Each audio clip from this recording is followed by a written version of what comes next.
예수님께서 산에서 베푸신 이 산상수는 값진 보물과도 같다 하는 의미로 산상보훈이라고도 합니다.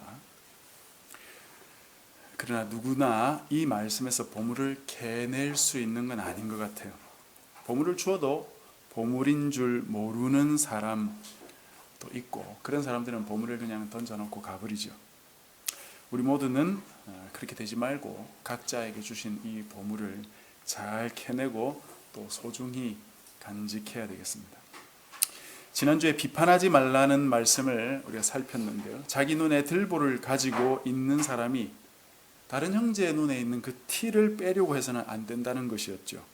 남을 깎아내리기 위한 험담, 그리고 자신이 마치 심판자인 것처럼 그 심판석에 앉아서 형제자매를 심판하려는 행위, 그런 거 해서는 안 된다 하는 교훈이었습니다.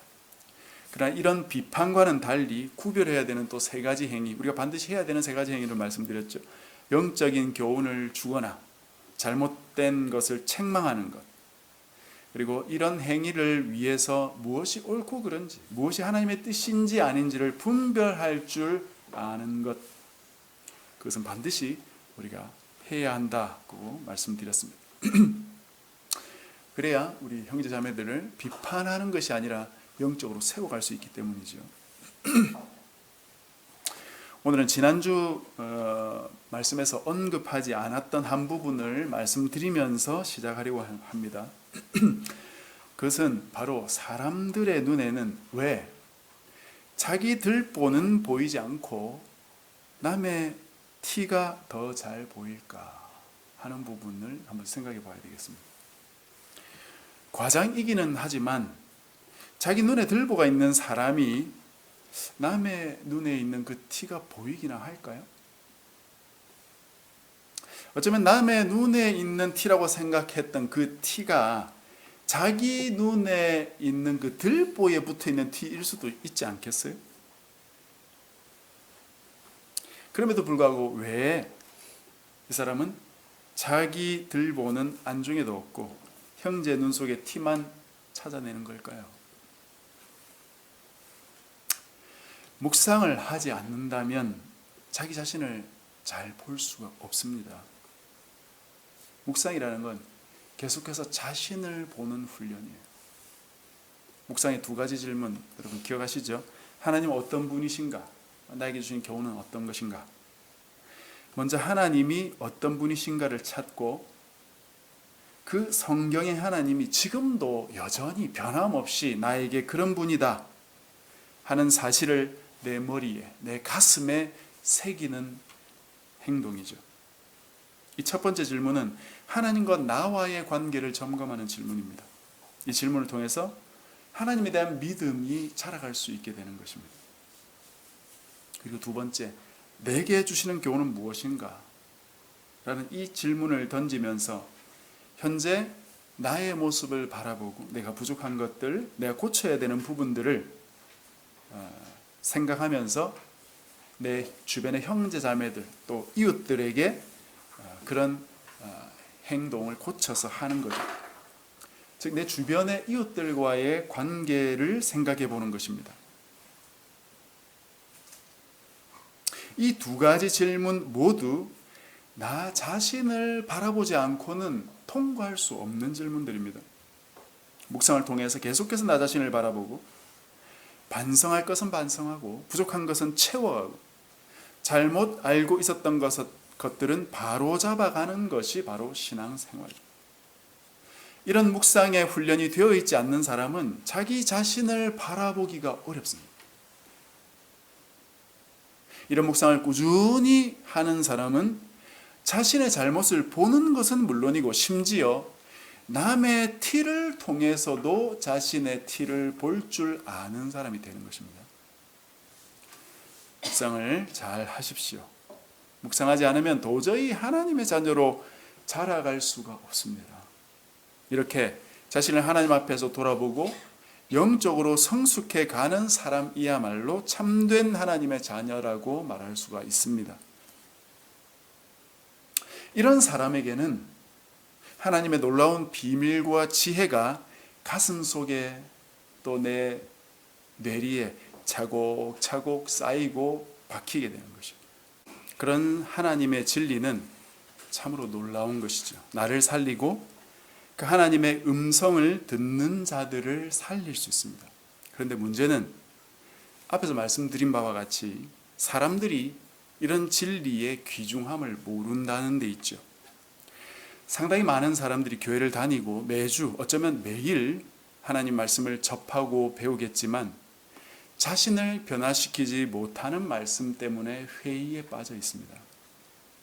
믿음으로 나아오려면 반드시 회의를 거쳐야지만 거기서 하나님께로 나아와야 회의에서 빠져나올 수 있는 것이지 자신 안에 갇혀 있어서는 결코 올바른 믿음에 도달할 수가 없는 것입니다. 6절 말씀을 보십시오. 거룩한 것을 개에게 주지 말며 너희 진주를 돼지 앞에 던지지 말라. 그들이 그것을 발로 밟고 돌이켜 너희를 찢어 상하게 할까 염려하라. 아무리 좋은 것도 받을 사람이 받을 준비가 안 돼 있으면 소용없다는 것입니다.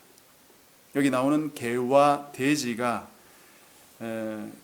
동시에 등장하는 또 다른 본문이 있는데 베드로후서 2장 22절입니다. 여러분 주보 뒷면에 인쇄되었으니까 참조를 하십시오. 이렇게 되어 있습니다.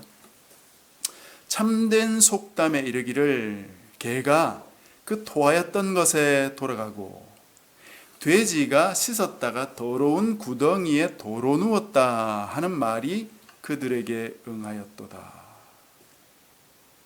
이 말은 이 말씀의 문맥을 보면 거짓 선지자들과 거짓 선생들 그리고 그들의 교훈을 따르는 어리석은 자들을 향하고 있습니다.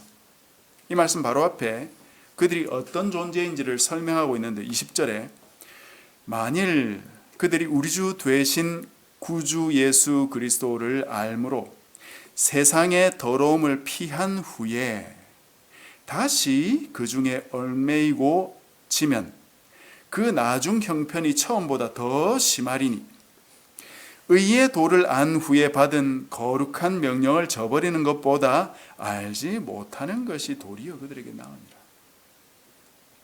세상에서 나와가지고 예수님을 알게 되고 참 지식을 얻게 되는 거죠. 거룩한 명령도 받았어요. 하나님의 말씀도 받았다는 것입니다. 하나님의 백성이 될 수 있는 절호의 기회를 부여받은 것입니다. 그런데 이 거룩한 지식과 명령을 받은 이후에 그걸 저버리고 세상으로 다시 돌아가 버린 거예요. 바로 이런 자들이 거짓 선지자와 그들을 따르는 무리들이고 본문에 개와 돼지로 비유되어 있는 자들입니다. 이런 자들에게는 거룩한 것을 줄 필요가 없다는 것이에요. 하나님이 어떤 분이신지 그리고 그분의 뜻이 무엇인지를 가르쳐 줄 필요가 없다는 것입니다.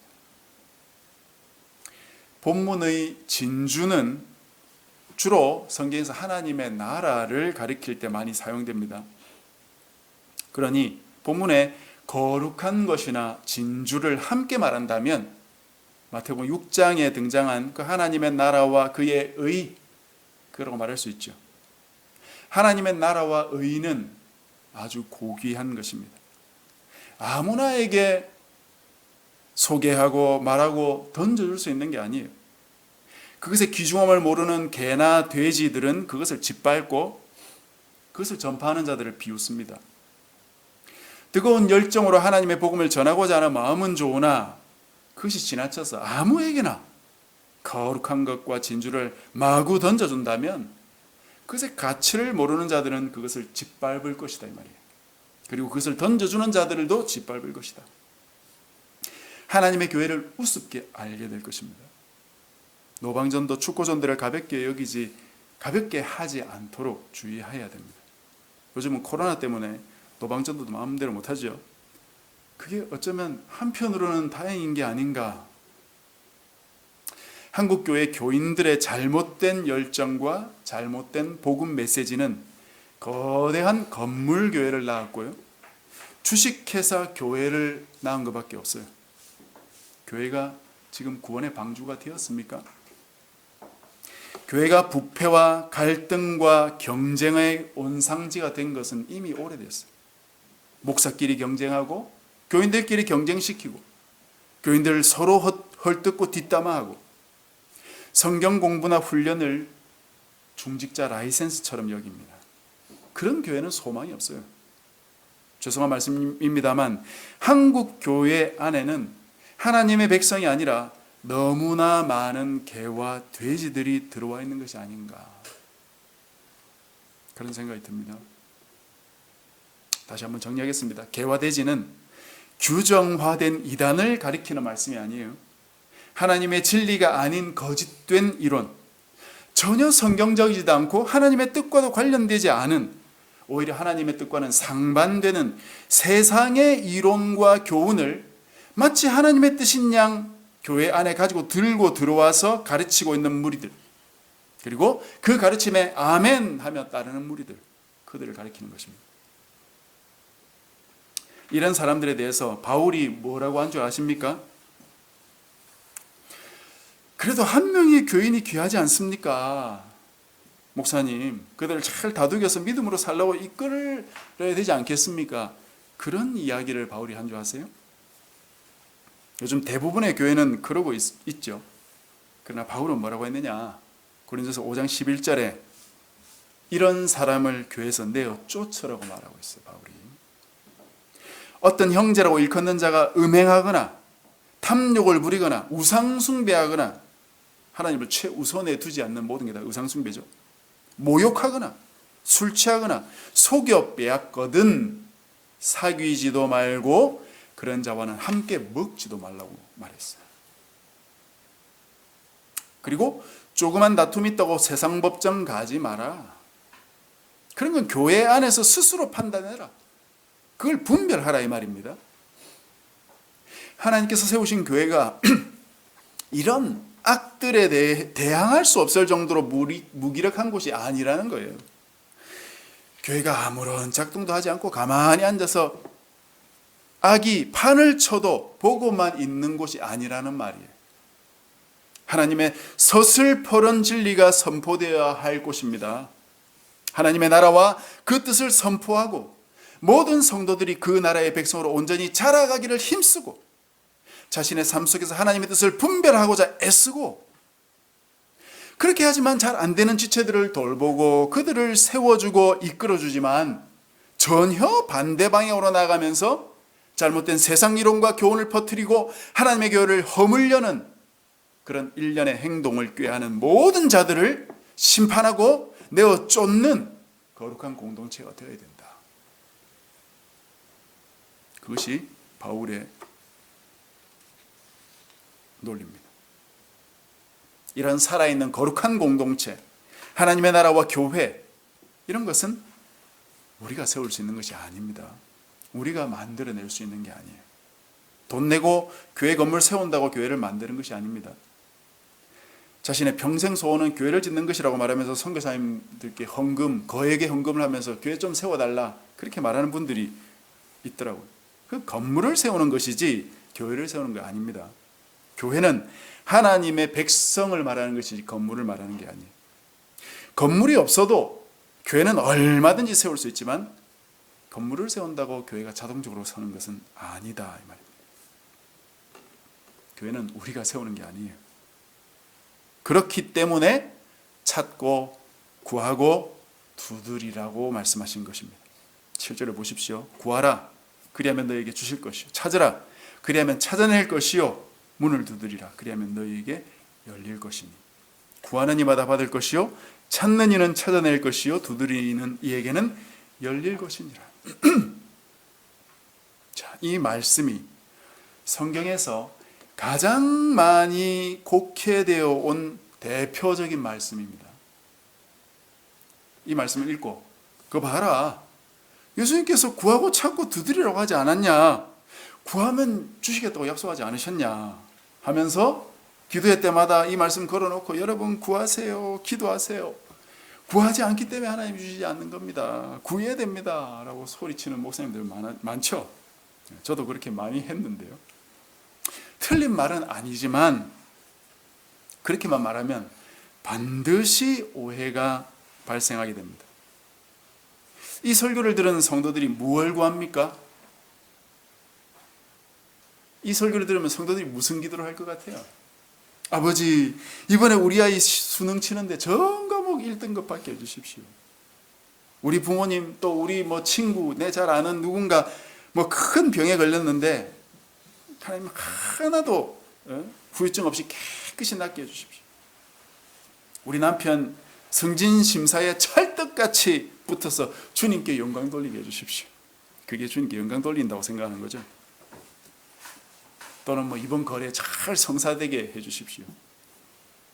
물론 성적, 건강, 일 이런 것도 기도해야 되겠죠. 그러나 그걸 어떻게 기도하느냐? 이런 방식으로 기도해서는 안 된다 이 말입니다.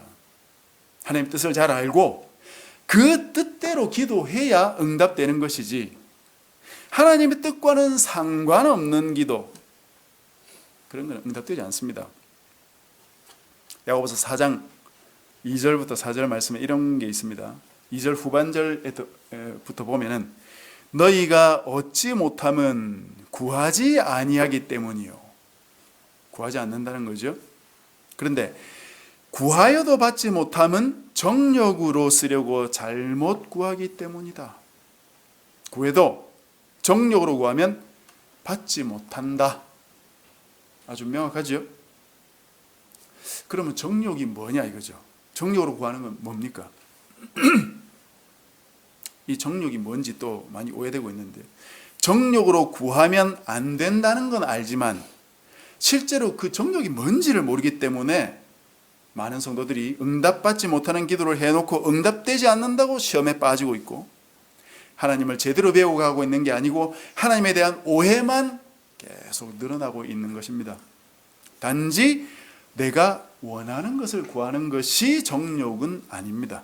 그것도 물론 정욕의 한 부분이긴 하지만요, 단지 내 욕심만 구하는 게 정욕은 아니다 이거예요. 정욕의 핵심은 그게 아니고 바로 그 다음 절에 이렇게 나오죠. 4절에 보면 간음한 여인들아, 세상과 벗된 것이 하나님과 원수됨을 알지 못하느냐?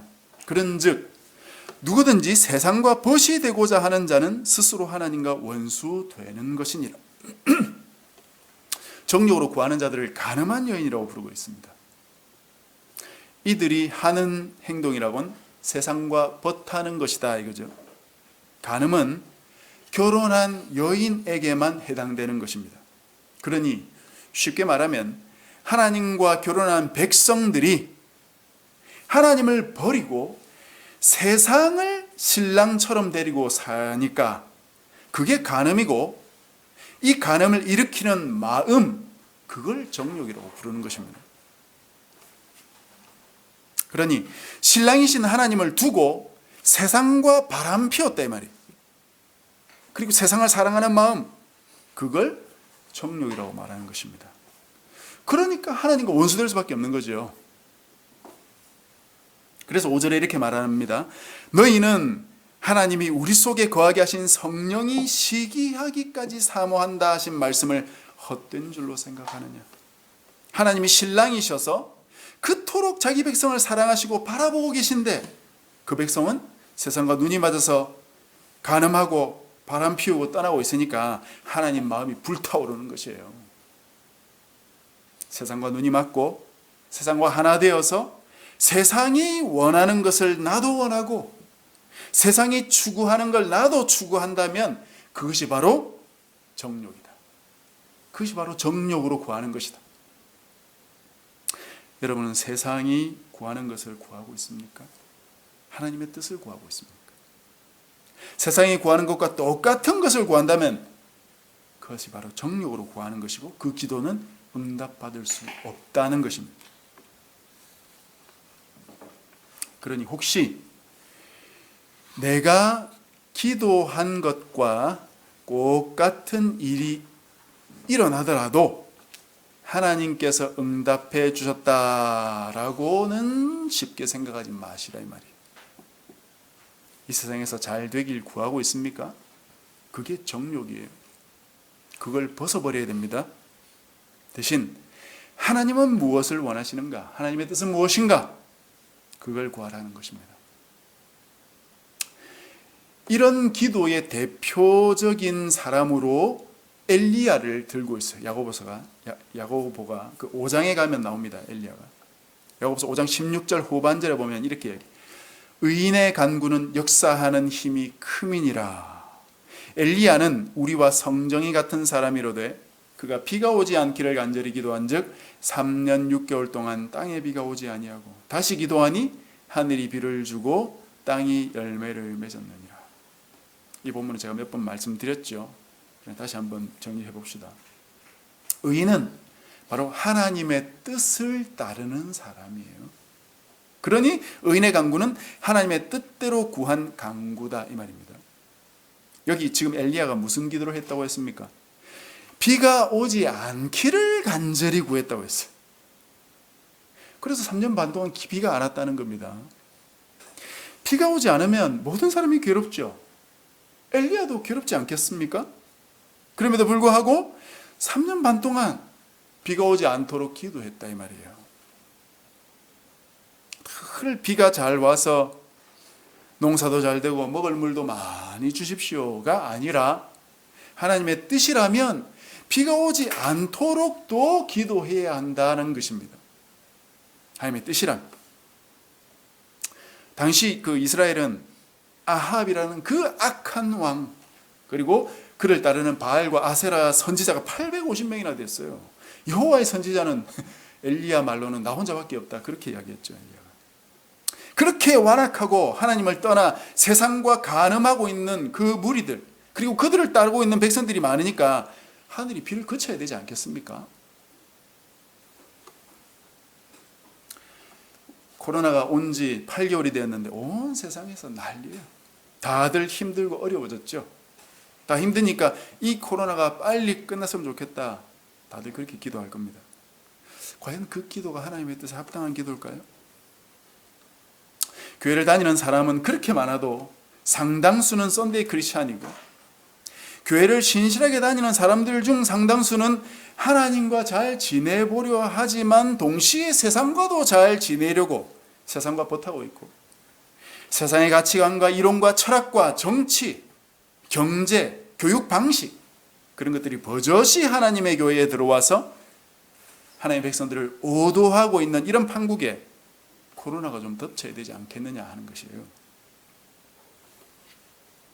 코로나로 변화된 세상의 모습 중에 가장 큰 것은 상당한 양의 그 경제 활동이 마비가 된 거죠. 그것 때문에 사람들이 못 살겠다고 아우성입니다. 이 경제 활동, 그 산업 활동이 뭡니까? 무언가를 만들어내고 소비하는 거죠. 무언가를 만들어내고 그걸 소비하는 이유는 뭡니까? 물론 필요해서 산업 활동이 발달했습니다. 그러나 지금 산업은 필요한 것을 만들어 소비하는 게 아니라 만들기 위해서 소비하고 소비하기 위해서 만들고 있는 것 같아요. 예전에 그런 이야기가 있었습니다. 기아라는 자동차 회사가 있었죠. 그 회사가 프라이드 때문에 망했다. 프라이드라는 자동차 때문에 망했다. 지금 기아는 현대가 인수한 기아거든요. 그 예전에 기아 자동차 회사가 프라이드라는 소형차를 너무너무 튼튼하게 만들어가지고 고장이 안 나는 거예요. 그래서 그것 때문에 상당히 기아가 좋은 인식을 이렇게 좋은 인식으로 알려졌지만 너무 잘 만들어서 고장이 안 나가지고 결국은 이 기아가 망해버렸다는 것이에요. 기업이라는 건 뭐라도 생산을 계속 해야 살아남는 건데 고장이 안 나니까 생산할 게 없는 거예요. 그때 이 기아 자동차 회사 이야기 때문에 기업들이 일종의 모략을 얻은 것이 아닌가 하는 생각이 들어요. 우리 회사가 살아남으려면 너무 튼튼하게 만들면 안 되구나. 적당히 주기적으로 부품을 갈아주도록 만들어야 되구나. 그래서 그때부터인지 요즘은 자동차는커녕 조그만 가전제품 하나도 1, 2년 사용하면 부품을 갈아줘야 되는 상황이 오죠. 배터리도 갈아야 되고 필터도 갈아줘야 되고 패킹도 갈아줘야 되고 계속해서 주기적으로 갈아줘야 하는 그런 부품을 한두 개씩 집어넣는다 이거예요. 그거 팔아서 생산하고 기업들이 먹고 사나 봅니다. 이게 사용하기 위해서 만든 겁니까? 소비하기 위해서 만든 겁니까? 이런 식의 자본주의 산업 활동의 논리가 온 세계를 지배하고 있고, 특히 한국은 이런 자본주의가 세계 최첨단을 달리고 있죠. 이런 산업 활동 때문에 지구가 오염되고 대기가 오염되고 지속 가능성이 자꾸 떨어지니까 생산을 좀 멈춰야 되지 않겠냐 하는 것이에요. 코로나 때문에 대기가 맑아졌다고 하지 않습니까? 정말 코로나가 빨리 극복되는 게 우리 모두에게 유익한 것일까요? 곰곰이 생각해 보아야 되는 문제라고 생각이 들어요. 덮어놓고 자본주의 논리에 빠져서 근시안적으로 세상을 바라보고 나 하나 돈 잘 벌기만 하면 된다, 그런 생각, 그런 기도는 응답될 수 없고 자신뿐만 아니라 모두를 멸망으로 인도할 뿐입니다. 하나님의 뜻을 찾고 기도해야 되고 그래야 응답될 수 있습니다. 그럼 오늘 본문으로 다시 돌아와서 우리가 구하고 찾고 두드려야 할 그 하나님의 뜻은 무엇이라는 말입니까? 그게 지금까지 말씀드린 그 산상수훈의 내용들이에요. 가난한 자가 복이 있다고 하셨기 때문에 부를 구하지 말라는 거예요. 부를 주십시오. 하나님 부유하게 해주십시오. 넉넉하게 살게 해주십시오. 그런 기도하지 말라는 거예요. 애통하는 자가 복이 있고 의를 위해 핍박받고 박해받는 자가 복이 있다고 하셨으니까 내게 좀 불행이 닥친 것 같고 불길한 일들이 일어나고 이웃에게 모함을 받고 욕을 얻어먹는 일이 생긴다면 단지 그것 때문에 너무너무 슬퍼하고 괴로워하지 말고 또 거기서 빨리 노연하기를 기도하기보다는 하나님, 이 고통 속에서 하나님의 뜻을 잘 깨닫게 해주십시오. 도대체 이 일이 왜 벌어졌는지 알게 해주십시오. 또 이번 이 일로 나뿐만 아니라 우리 가족 모두가 정신 차리게 해주시고 주님을 더욱 따르고 주님을 사모하게 해주십시오. 그리고 그래도 정신을 못 차린다면 주님, 이 고통이 더 가게 해주십시오 라고도 기도할 수 있어야 된다는 말이에요. 형제 자매를 사실은 참 깊은 마음속에서 미워하고 뒤에서 욕하고 또 거짓말하는 것들을 너무 대수롭지 않게 마구 해버리는 그런 행동이 내 안에 있다면 그 자체를 회개하고 하나님 변화되게 해달라고 그렇게 기도하시라는 것이에요. 사람들에게 보이려고 구제하고 사람들에게 보이려고 헌금하고 사람들에게 보이려고 기도하고 신앙생활 했던 걸 철저히 돌아보고 뜯어고치지 않으면 우리의 기도는 응답되지 않을 것입니다. 그걸 주님 고쳐달라고 기도해야 되는 것이에요. 그게 하나님의 뜻을 구하는 것입니다. 세상의 보물을 자꾸 쌓으려고 하고 세상에서 인정과 안녕과 건강을 추구하고 있다면 그 목표가 바뀌도록 기도하셔야 됩니다. 세상과 버타에서 짝짝꿍하고 있던 내가 하나님의 나라와 의를 구하는 내가 되도록 그것을 구하고 찾고 두드리라는 것입니다. 이방인들이 구하는 이 세상 것, 구하지 않아도 하나님께서 다 주시겠다고 말씀하신 것, 그것 구한다고 시간과 정력과 열정 낭비하지 말고 하나님이 구하라고 하신 것을 구하는데 그 열정을 바쳐라 이거예요. 이것은 정말 우리의 마음을 다해서 구해야 되는 것입니다. 이것이 하나님의 뜻이기 때문에 이것은 아무리 많은 열정을 가지고 구해도 괜찮아요. 그러면 정말로 나 자신 안에서 또 우리의 삶 속에서 하나님의 뜻이 이루어지고 하나님의 나라가 임하고 하는 그런 놀라운 은혜를 우리 모두가 경험하게 될 것입니다. 말씀 맺겠습니다. 하나님께서 구하지 말라고 한 것을 지금까지 나도 모르게 열심히 구하고 있었다면 이제 그걸 바꾸어서 주님, 하나님의 나라와 의를 구하도록 나를 붙잡아 주십시오. 그것이 내 안에서부터 먼저 이루어지게 해주십시오. 그리고 내가 있는 모든 내 주변의 상황 속에 나의 이웃들에게 그 영향이 나를 통해 미쳐나갈 수 있도록 주님 도와주십시오. 그걸 찾고 구하고 두드리게 해주십시오. 그렇게 기도하시기 바랍니다. 그렇게 한다면 반드시 하나님의 응답이 오게 될 것입니다. 복된 이 응답과 이 영적인 은혜를 함께 누려가시는 저와 여러분이 되시기를 주님의 이름으로 간절히 축복합니다.